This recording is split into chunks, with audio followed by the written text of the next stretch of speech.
بسم اللہ والحمد للہ والصلاة والسلام علی رسول اللہ صلی اللہ تعالی علیہ وآلہ واصحابہ وبارک وسلم۔ خواتین و حضرات، شوال المکرم اپنی پوری جلوہ سامانیوں کے ساتھ اور اپنی برکتوں کے ساتھ ہم سب پر سایہ فگن ہے۔ یہ وہ عظیم ترین مہینہ ہے کہ جس کی پہلی رات جو ہے، پہلی شب جو ہے، وہ لیلۃ الجائزہ ہے، شب جائزہ ہے، انعام کی رات ہے۔ اور جو پورا مہینہ ماہ رمضان المبارک بندے اللہ کی اطاعت اور اس کی عبادت میں گزارتے ہیں، تو اس مہینے کے گزر جانے کے بعد جیسے ہی شوال المکرم کی ابتدا ہوتی ہے تو اس کی پہلی رات ہی اللہ رب العزت سے ان کی گئی عبادتوں اور اس کی اطاعتوں کا صلہ پانے اور ان عبادتوں کا انعام پانے اور اس کی جزا پانے کی رات ہے، بدلے کی رات ہے۔ اور اس کا جو پہلا دن ہے وہ پہلا دن ہی یوم عید ہے۔ تو اس ماہ مبارک کی اہمیت اس سے سمجھ میں آتی ہے کہ اس کی پہلی رات اتنی فضیلتوں اور اہمیتوں کی حامل ہے، اور اس کا پہلا دن ہی اللہ رب العزت نے اتنا عظیم بنایا ہے کہ اس کے پہلے دن کو ہی عید سعید کا دن اللہ رب العزت نے قرار دیا ہے۔ یہ اتنا عظیم اور بابرکت مہینہ ہے،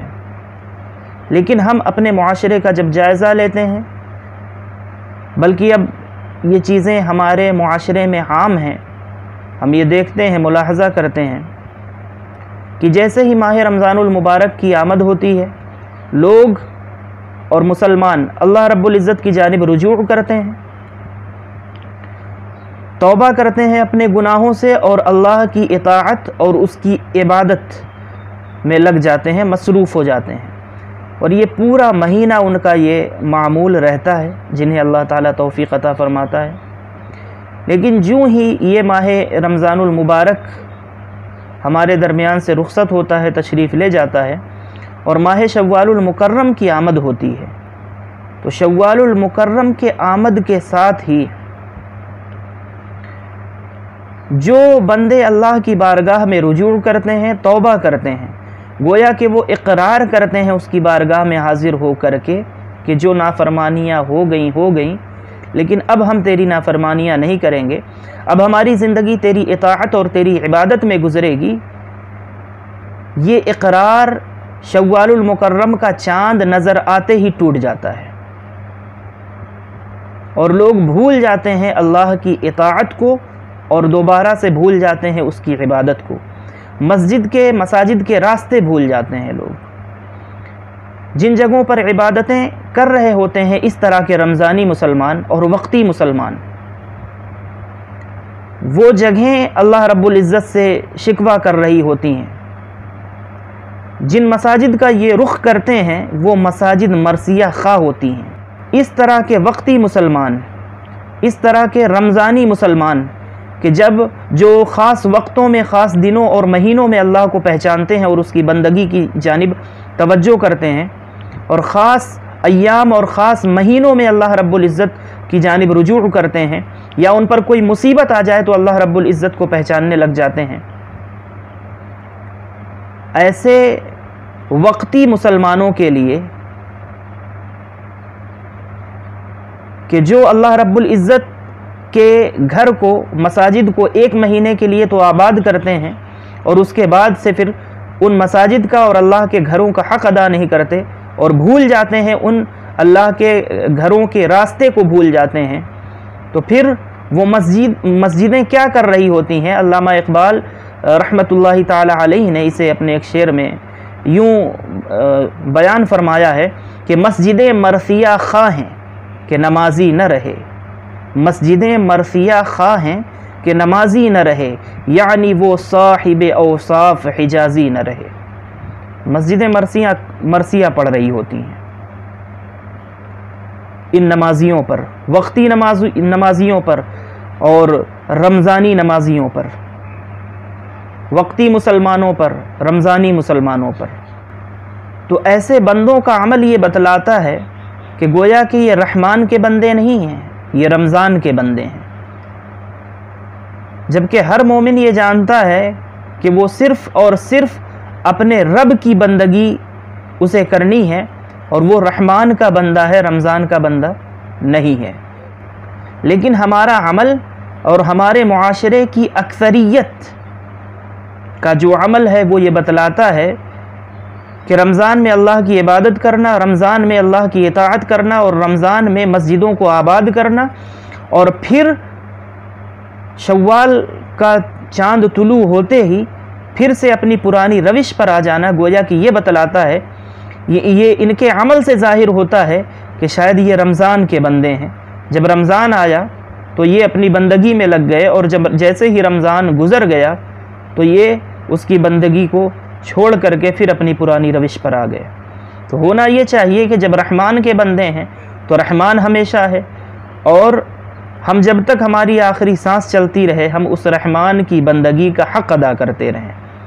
اگر جو رحمان کے بندے ہیں ان کا یہ کام ہے، اور جو رمضانی ہیں، جو وقتی مسلمان ہیں، اور جو اپنے عمل سے یہ بتلا رہے ہیں کہ ہم رمضان کے بندے ہیں، تو پھر یہ ان کا عمل ہے جو ہمارے معاشرے کی اکثریت جس کا شکار ہے۔ کتنے افسوس کی بات ہے کہ ہمارے معاشرے میں اب یہ لوگ بندوں کا حق کیسے پہچانیں گے جو اپنے رب کا حق نہیں پہچانتے، جو اپنے رب کے حق کو نہیں ادا کرتے، جب ہم نے جسے رب مانا ہے وہ ہمیشہ سے رب تھا اور ہمیشہ رب رہے گا۔ جو ہمارا معبود ہے وہ ہمیشہ سے ہمارا اور سب کا، ساری کائنات کا خالق تھا، مالک تھا، معبود تھا، اور وہ ہمیشہ ساری کائنات کا مالک، خالق اور ساری کائنات کا رب اور اس کا معبود رہے گا۔ جب ہمیں یہ معلوم ہے کہ وہ ہر آن میں، ہر لمحے میں ہمارا معبود ہے، تو پھر ہمیں اس معبود اور اس خالق اور اس مالک کی عبادت کا حق، اس کی اطاعت کا حق اپنی ہر سانس میں ہوش سنبھالنے سے لے کر کے آخری سانس تک ادا کرنے کی ضرورت تھی۔ یہ ہماری بندگی کا تقاضا ہے۔ لیکن اگر ہم ایسا نہیں کرتے تو گویا کہ ہم اپنے رب کا حق ادا نہیں کر رہے، اور یہ بڑی بدنصیبی کی بات ہے کہ کیسا بدنصیب ترین بندہ ہوگا وہ کہ جو اپنے رب کا حق مار رہا ہو، اپنے رب کا ہی حق ادا نہ کر رہا ہو۔ اور جو اپنے رب کا حق ادا نہ کر رہا ہو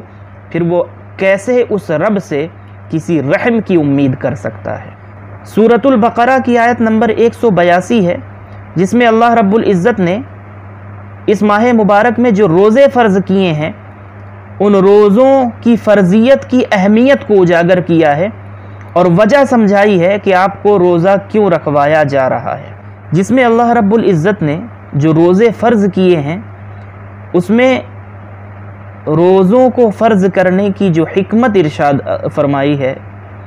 باری تعالیٰ نے، وہ یہ ارشاد فرمایا، یا ایھا الذین آمنوا، اے ایمان والو، کتب علیکم الصیام، تم پر روزے فرض کیے گئے ہیں، کما کتب علی الذین من قبلکم، جیسا کہ تم سے پہلوں پر فرض کیے گئے تھے، یعنی پچھلی امتوں پر۔ اب وجہ یہ ارشاد فرمائی ہے روزوں کے فرض کرنے کی، لعلکم تتقون، تاکہ تم جب روزے رکھو تو اس ماہ مبارک میں روزے رکھنے کی برکت سے تم کو اللہ رب العزت کا تقوی نصیب ہو جائے۔ اب دیکھیں کہ ماہ رمضان المبارک جو اس کی آمد ہوئی ہے اور اس ماہ مبارک کے جو روزے فرض کیے گئے ہیں، اللہ رب العزت نے روزوں کو فرض کرنے کی حکمت یہ ارشاد فرما دی ہے کہ روزوں کو رکھ کر کے تم میں تقوی اور پرہیزگاری پیدا ہوگی، تم متقی بن جاؤ گے۔ اب سوچنے والی بات یہ ہے اور غور کرنے والی بات یہ ہے کہ یہ کتنی عجیب بات ہے کہ پورا رمضان ہم روزہ رکھتے ہیں، روزہ رکھنے کے ساتھ ساتھ اللہ کی اطاعت کرتے ہیں، جتنی ہو سکتی ہے اس کی بندگی کرتے ہیں، اپنے سابقہ گناہوں سے معافی بھی مانگتے ہیں، اور قرآن یہ بتلا رہا ہے کہ جو روزے رکھوائے جا رہے ہیں تو روزے رکھوانے کی حکمت یہ ہے کہ آپ کو پرہیزگاری اور تقوی نصیب ہو۔ لیکن جب ہم یہ دیکھتے ہیں کہ مسلمانوں کی اکثریت رمضان کے جاتے ہی ان کا تقوی بھی غائب ہو جاتا ہے۔ جو تقوی اللہ رب العزت انہیں عطا فرمانا چاہتا ہے رمضان کے روزوں کے ذریعے سے، اگر وہ تقوی ہم میں پیدا نہیں ہوتا تو یہ پھر اس بات کی علامت اور دلیل سمجھ میں آتی ہے کہ ہمارے روزے اللہ رب العزت کی بارگاہ میں مقبول نہیں ہوئے ہیں۔ اگر ہماری بندگی اور رمضان کی عبادتیں اور جو اللہ رب العزت کی اطاعت ہم نے کی ہے اور اس کی بندگی کا جو نذرانہ اس ماہ مبارک میں پیش کیا ہے، اور رمضان کے روزے جو اس کے حکم کے مطابق ہم نے رکھے ہیں، اگر یہ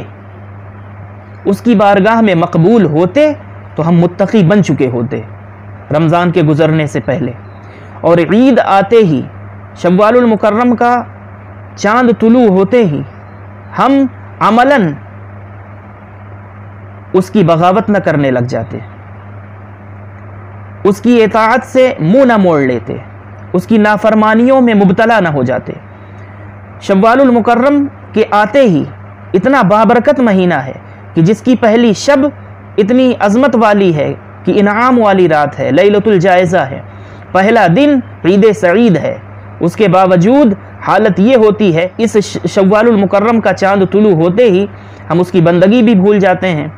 اس کی معرفت بھی بھول جاتے ہیں، اس کی اطاعت بھی بھول جاتے ہیں، اور اس کی عبادتوں کو بھی پس پشت ڈال دیتے ہیں، اس کے کسی حق کو ہم ادا نہیں کرتے، گویا کہ ہم میں تقوی کی کوئی بھی جھلک موجود نہیں ہوتی۔ اور جب ہم میں تقوی نہیں پایا جاتا، ہماری یہ اعمال بتلا رہے ہیں کہ ہم متقی نہیں بن پائے ہیں۔ رمضان المبارک کے روزے رکھنے کے بعد ہم میں تقوی نہیں آیا ہے، ہم پرہیزگار نہیں بن سکے ہیں، تو اس سے یہ سمجھ میں آتا ہے کہ شاید ہمارے جو روزے ہم نے رکھے ہیں وہ اللہ کی بارگاہ میں مقبولیت کا مقام حاصل نہیں کر سکے۔ اگر ہم اس طرح سے روزے رکھتے جس طرح سے روزہ رکھنے کا حق ہے، اور اس طرح سے اللہ کی اطاعت اور اس کی بندگی کرتے جس طرح سے اس کی اطاعت اور بندگی کرنے کا حق ہے، تو پھر ہم اس کی معصیت میں پھر سے دوبارہ مبتلا نہیں ہوتے، پھر سے اس کی نافرمانیاں نہیں کرنے لگ جاتے، ہم تو متقی ہو چکے ہوتے، ہم میں تو اللہ کا تقوی پیدا ہو جاتا، ہم تو ڈر رہے ہوتے اس کی نافرمانیوں سے، اور ہماری اس کی خشیت ہمارے دلوں میں ہوتی، لیکن ظاہراً ایسا نہیں ہے۔ تو ڈرنا چاہیے کہ کہیں رمضان بھر کی ہماری بندگی وہ یوں ہی رائیگاں تو نہیں چلی گئی، بیکار تو نہیں چلی گئی۔ اس لیے اے اہل ایمان، اے اہل اسلام، اور اے حضور سید عالم صلی اللہ تعالی علیہ وسلم کے امتیوں، جب ہم رمضان کے بندے نہیں ہیں بلکہ رحمان کے بندے ہیں، تو پھر ہمیں اپنی زندگی بھی رمضانی مسلمانوں کی طرح اور وقتی مسلمانوں کی طرح نہیں گزارنی ہے۔ ہمیں یہ عزم کرنا ہے کہ جو اقرار ہم نے اپنے معبود سے رمضان المبارک کے مہینے میں کیا تھا، جس کی اطاعت کی جانب ہم آئے تھے، جس کی بندگی اور جس کی عبادت ہم نے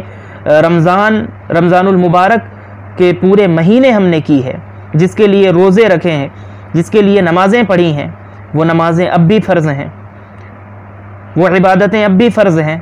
جس رب کا حق رمضان میں ادا کیا ہے، اس کی بندگی کا حق اب بھی ہم پر ہے، اور وہ حق ہمیں اب ادا کرنا ہے اور ساری زندگی ادا کرتے رہنا ہے۔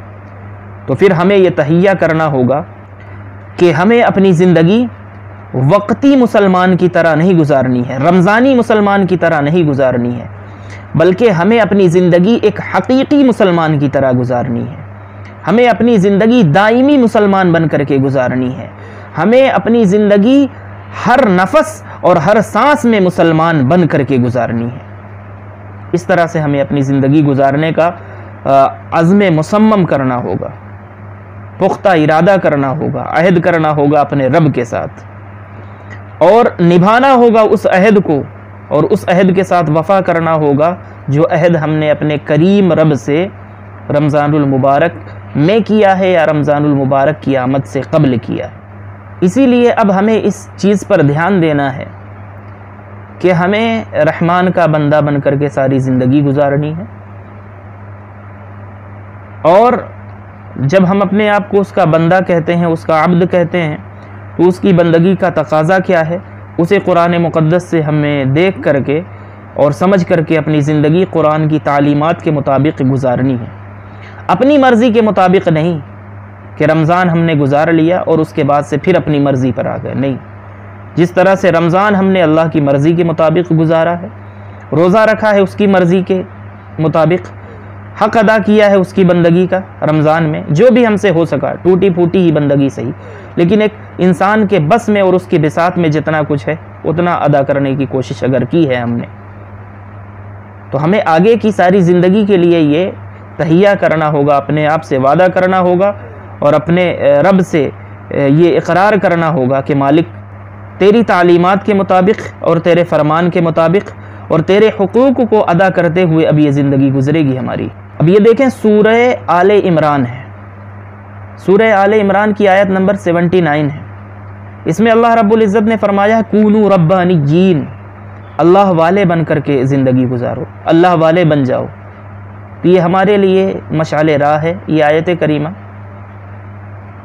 کونوا ربانیین، ربانی بن کر کے زندگی گزارنا ہے، اللہ والا بن کر کے زندگی گزارنا ہے، وقتی اور رمضانی بن کر کے زندگی نہیں گزارنا ہے۔ اب اس کی عبادت کا اور اس کی بندگی کا تقاضا کیا ہے اسے ہم آگے دیکھتے ہیں۔ ہمیں اپنی پیدائش کا مقصد سمجھنا ہے، اور یہ مقصد وہی بتائے گا جس نے ہمیں خلق فرمایا ہے، جس نے ہماری تخلیق فرمائی ہے۔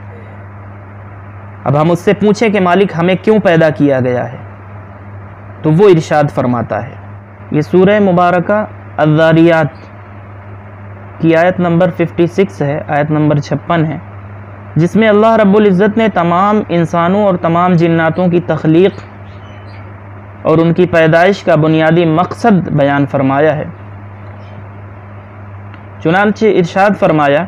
وَمَا خَلَقْتُ الْجِنَّ وَالْإِنسَ إِلَّا لِيَعْبُدُونَ،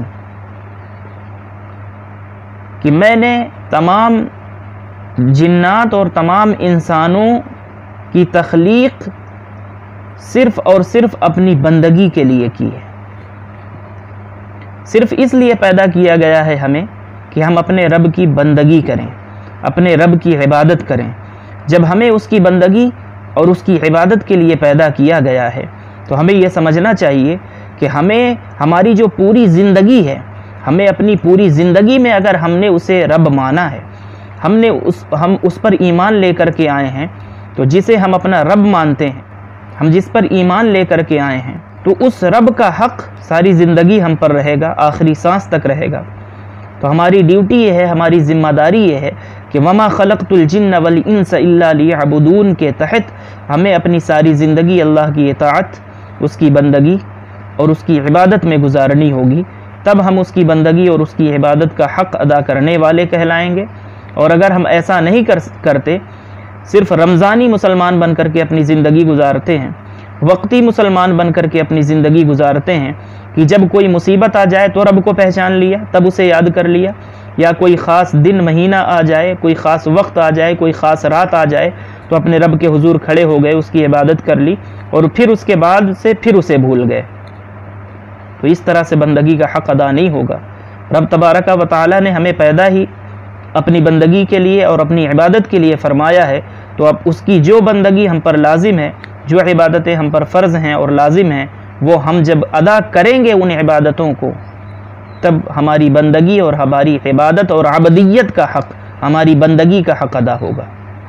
اگر ہم چاہتے ہیں کہ ہم اپنے رب کی بندگی کا حق ادا کر جائیں اپنی زندگی میں اور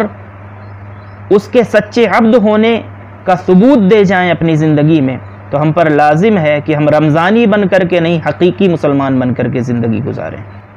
اب یہ سوال ہوگا کہ جب ہمیں اس کی بندگی کا نذرانہ پیش کرنا ہے تو کب تک ہم اس کی بندگی کریں، کب تک کریں اس کی بندگی، یہ اگر سوال ہوگا تو اس کا بھی جواب اللہ رب العزت نے سورۃ الحجر کی آخری آیت، جو کہ آیت نمبر 99 ہے، 99، اس میں اللہ رب العزت نے یہ ارشاد فرمایا ہے،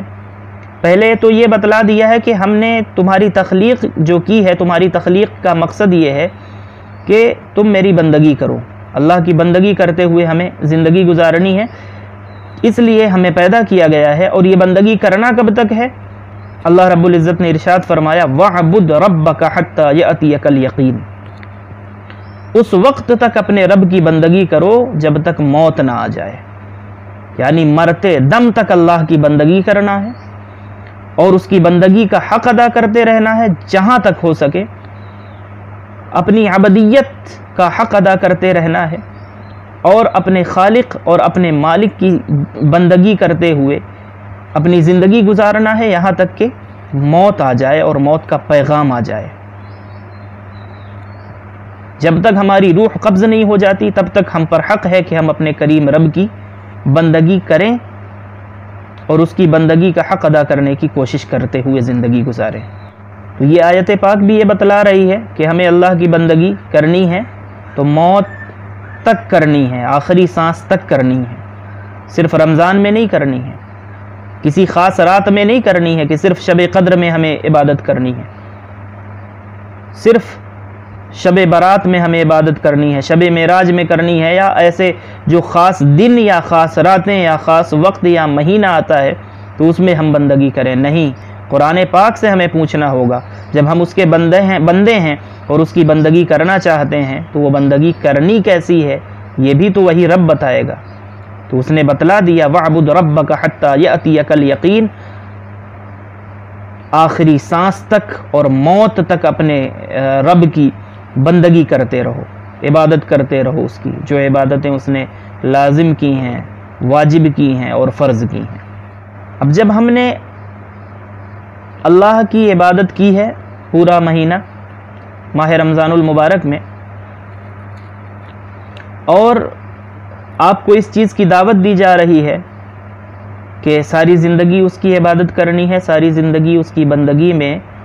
اور اللہ رب العزت کی اطاعت میں اور اس کی عبادت میں گزارنی ہے آخری سانس تک، موت تک۔ اور جب زندگی ہمیں اس طرح سے گزارنی ہے تو پھر سوال یہ ہے اور سمجھنا یہ چاہیے کہ جب ہم بندگی کریں گے تو ایسا ہرگز نہیں ہے کہ بندگی جو کرے گا ہر اس بندے کی بندگی مقبول ہو جائے گی، ایسا نہیں ہے۔ اس کے لیے بھی قرآن پاک نے ضابطہ مقرر فرمایا ہے۔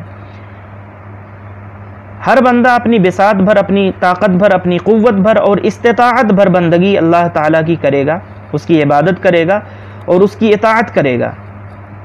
لیکن اللہ رب العزت قبول کس کی بندگی فرمائے گا، قبول کس کی عبادت فرمائے گا اور بارگاہ الہی میں کس کی اطاعت مقبول ہوگی، وہ بھی قرآن مقدس نے اس کا بھی ضابطہ بتایا ہے۔ تو سب سے پہلے تو ہم یہ تہیہ کریں کہ ہمیں رمضانی نہیں حقیقی مسلمان بن کر کے زندگی گزارنی ہے، اور جس رب کی عبادت ہم نے رمضان میں کی ہے وہ رب آج بھی موجود ہے، تو اس رب کی عبادت قرآن پاک کی تعلیم کے مطابق وَعْبُدْ رَبَّكَ حَتَّى يَأْتِيَكَ الْيَقِينُ کے مطابق آخری سانس تک اور تا دم مرگ، تا دم وفات، تا دم وصال ہمیں اس کی بندگی اور اس کی عبادت کرتے ہوئے گزارنی ہے۔ لیکن اگر ہم یہ چاہتے ہیں کہ ہم بندگی کریں اور وہ بندگی مقبول بھی ہو جائے، چونکہ مقبول ہونا تو سب سے بڑا مسئلہ ہے، تو جب ہم کریں گے تو بندگی کیسی کرنی ہے یہ بھی سیکھ لیں، یہ بھی جان لیں۔ تو اللہ رب العزت نے ارشاد فرمایا، سورۃ المائدہ کی آیت نمبر 27 ہے، 27، اس میں اللہ رب العزت نے یہ بتلا دیا ہے کہ بندگی کرنے والے جو بندگی کرتے ہیں تو ان میں سے کن لوگوں کی بندگی اور عبادت مقبول ہوتی ہے۔ اللہ رب العزت نے ارشاد فرمایا انما یتقبل اللہ من المتقین، کہ اللہ تعالیٰ صرف متقی بندوں کی عبادت اور ان کی بندگی کو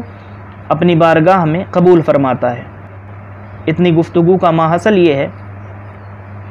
کہ زندگی اللہ رب العزت کی مرضی کے مطابق یہ ہے کہ ہم اس کی عبادت میں گزاریں، اس کی اطاعت میں گزاریں،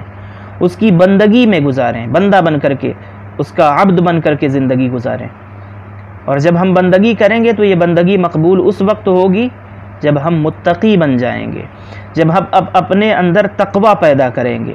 اور یہی تقوی پیدا کرنے کے لیے آیا تھا ماہ رمضان، لعلکم تتقون، جو اللہ رب العزت نے ارشاد فرمایا کہ تم پر روزے اس لیے فرض کیے گئے ہیں، تم روزے رکھو، روزے رکھ کر کے متقی اور پرہیزگار بن جاؤ۔ اب ہمیں اپنے گریبان میں یہ جھانک کر کے دیکھنا ہے کہ رمضان المبارک گزر گیا ہم نے روزے بھی رکھے، نمازیں بھی پڑھی، عبادتیں بھی کی ہیں، اس کے باوجود اگر ہم متقی نہیں بن سکے ہیں تو یہ اس جانب اشارہ ہے، اور یہ کھلا ہوا اشارہ ہے، ہمیں یہ سمجھ لینا چاہیے کہ ہماری بندگی مقبول نہیں ہوئی ہے، چونکہ ہم نے متقیوں والی بندگی نہیں کی ہے، اور اللہ رب العزت اعمال صرف متقی بندوں کے قبول فرماتا ہے۔ انما یتقبل اللہ من المتقین، بندگی متقی بندوں کی، اعمال متقی بندوں کے، قربانیاں متقی بندوں کی قبول کی جاتی ہیں۔ تو ہم نیاز مند بندے کی طرح زندگی گزاریں۔ رمضان جو گزارا ہے، ہم نے روزے رکھے ہیں، تو اس سے اگر ہمیں تقویٰ کا نور نصیب ہوا ہے تو اب ساری زندگی اللہ کی اطاعت میں، اس کی فرما برداری میں گزارنے کا تہیہ کریں، اور یہ عزم کریں، پختہ ارادہ کریں کہ اس کی نافرمانی اور اس کی معصیت سے دور رہ کر کے، بچ کر کے زندگی انشاءاللہ تعالی گزرے گی، اور اپنے اندر متقین والی صفت پیدا کریں تاکہ جو بندگی آپ کریں وہ اللہ کی بارگاہ میں مقبول بھی ہو جائے۔ تو اللہ رب العزت کی بارگاہ میں دعا ہے کہ ہم سبوں کو جو اس نے اپنی عبادت کے لیے تخلیق فرمایا ہے، تو اللہ تعالیٰ اس مقصد میں ہمیں کھرا اترنے کی اور اس کی عبادت کرتے ہوئے زندگی گزارنے کی توفیق عطا فرمائے۔ ساتھ ہی جن متقی بندوں کی اللہ تعالیٰ قربانیاں، عبادتیں قبول فرماتا ہے، بندگی کو قبول فرماتا ہے، تو ہمیں بھی اللہ رب العزت انہی متقین، محبوبین، مخلصین اور صالحین بندوں میں شامل فرمائے، ہمارا بھی شمار اپنے ان متقی بندوں میں فرمائے، اور اللہ رب العزت اپنی معصیت سے اور اپنی نافرمانی سے ہمیں ہمیشہ بچتے ہوئے زندگی گزارنے کی توفیق عطا فرمائے۔ آمین یا رب العالمین، بجاہ سید المرسلین، والسلام علیکم ورحمۃ اللہ تعالی وبرکاتہ۔